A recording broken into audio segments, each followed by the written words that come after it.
First of all, we'll be creating an Aurora MySQL instance, not RDS. The reason we'll be using Aurora because I'll be loading the customer table with 5 million rows. And the file name is finance customer data underscore 5m.csv. We cannot use the program to read the file and load the records in RDS because it will take a few hours to do so. So that's why we'll be uploading the file in S3, and we'll use the load command given by MySQL to load the data from the file directly from S3 to the MySQL table. Once the preparation is done, we'll use getCustDetails API to get customer information, all the columns, without application caching. And we'll note the execution time, how long does it take. Then we'll implement application caching and use the same API with a different name maybe to get customer information, and then we'll note the execution time. So point number 1, 2, 3, 4, 5 until here we'll be using application cache, and after that we'll be using database cache, wherein we'll use AWS Elasticache to have a database caching, and we'll modify the application to store the data in Elasticache val key and get the data from there.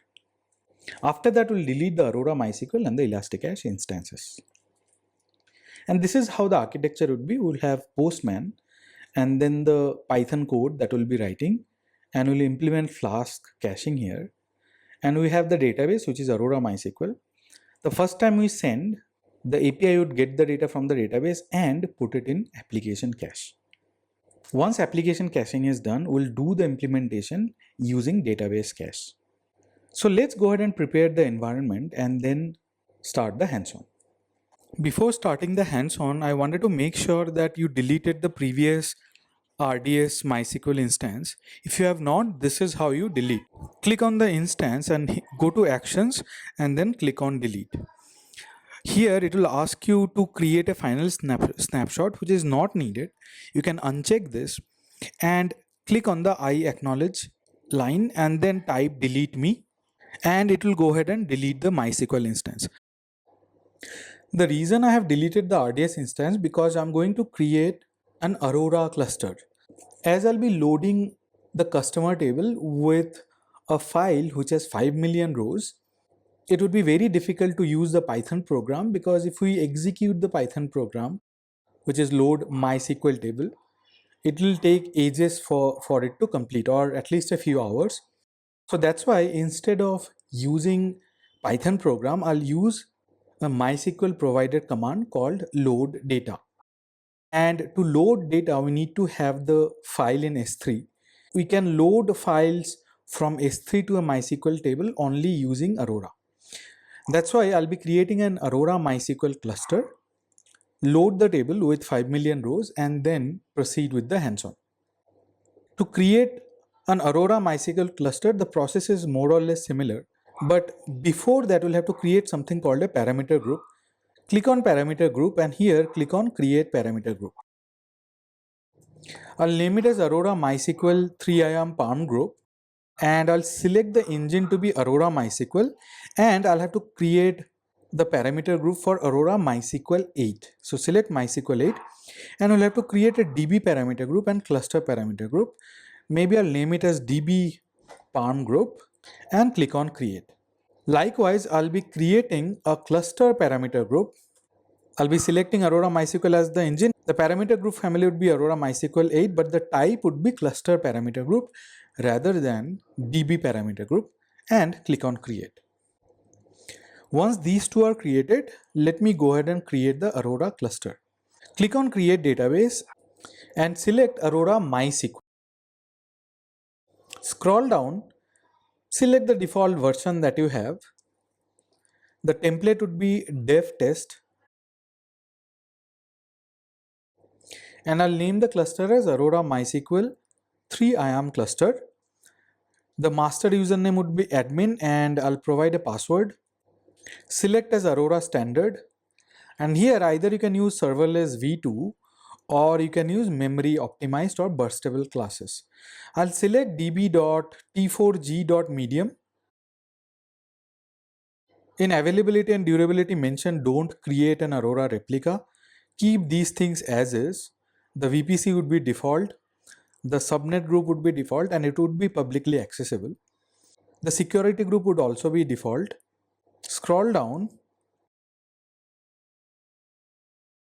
Do not enable performance insights because it might take some time for the cluster to be up and running if you enable performance insights.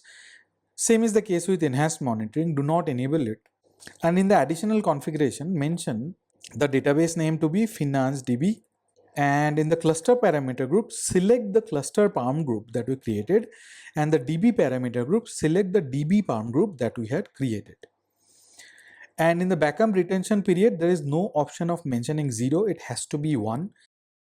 So mention the backup retention period to be 1 day, disable encryption, and disable everything else, and then click on create database.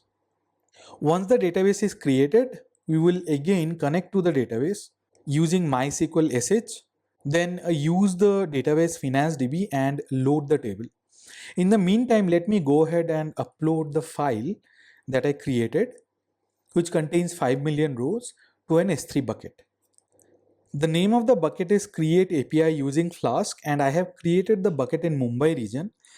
So if you are creating the database instance in any other region, then make sure that the S3 bucket is also in the same region. And I'll upload the file, which is finance customer data _5m, and the size of the file is approximately 1 GB. After uploading and after the Aurora instance comes up, I will go ahead and create the customer table in FinanceDB and then load the table from S3. But before that, we have to do a few more things for the table to be loaded. There are a few more things that you have to do before we can load data from S3 to the MySQL customer table. So for that, just follow along, don't worry too much about it. Type IAM here and you'll see IAM, which is Identity and Access Management. Open it. Go to roles and then click on create role. And here mention AWS service. In the use case, select RDS or type RDS. You'll find RDS here. Select the third option, which is add role to database. Click on next. And here type S3 in the add permissions option.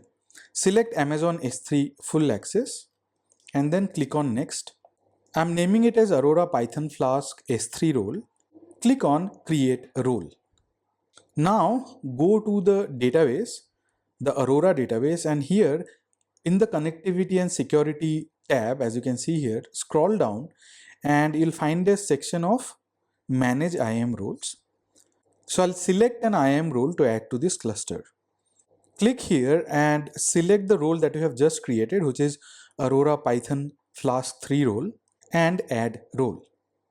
It will take some time, and in the meantime, go to the IAM roles again, and here select the role that you have just created, Aurora Python Flask 3 role, and here you'll see ARN. Click on this button, which will copy this entire ARN. Go to the database details and then go to the parameter group that you have attached to this particular cluster. So go to the parameter group and the DB cluster parameter that you have used is this one. Click on it and then click on edit here and type S3. You'll find AWS default S3 role and paste the ARN that you have just copied. Click on save changes.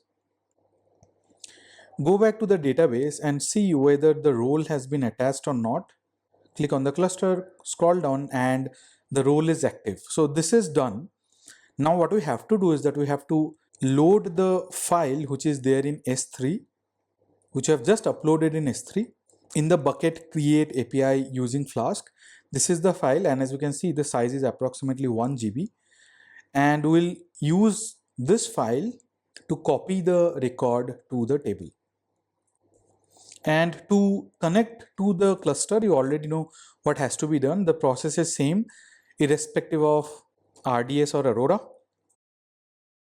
But in case of Aurora, you will see two different endpoints. One is the writer endpoint and one is reader endpoint. Copy the writer endpoint, and this is the endpoint that we'll use, and port number 3306. Press enter and rest of the things you already know. I'm connected. Let's use FinanceDB, and here I'll be creating the customer table. Right now I do not have any tables as such. As you can see, there are no tables.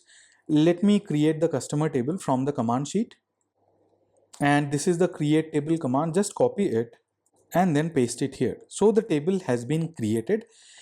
After this, I'll have to load this table with the records which is there in the file that you have uploaded in S3, and the command is load data S3 file followed by the S3 URI. So to get the S3 URI, select the file and click on copy S3 URI and paste it here into table customer fields terminated by comma. Now what would happen is that all the 5 million records would be loaded to this customer table. I'll provide this command in the command sheet also, so that you can copy this and just replace the S3 URI with the bucket name that you create, and keep the name of the file similar, like finance customer data underscore 5m, which actually tells you that this is a file which contains 5 million rows.